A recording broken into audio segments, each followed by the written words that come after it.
చెప్తున్నా, I don't want people to call me beautiful. దాని బదులు నీది కష్టపడే తత్వం, నీలో కరుణ ఉంది, నీకు ధైర్యం ఎక్కువ, నువ్వు తెలివైన దానివంటే నాకు సంతోషం. Address us by our qualities. MS Subbulakshmi అంటే భక్తి, అందం కాదు. మదర్ తెరెసా అంటే కరుణ, అందం కాదు. ఐన్ ర్యాండ్ అంటే తత్వం, అందం కాదు.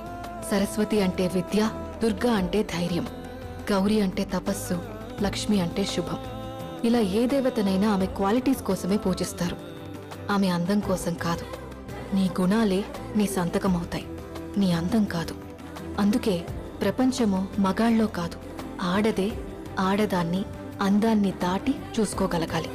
అలా అందాన్ని దాటి చూస్తే ఆడదానిలో ఒక సముద్రమే కనపడుతుంది, గుణాలతో నిండిన ఒక దేవతే దర్శనమిస్తుంది. So seek for the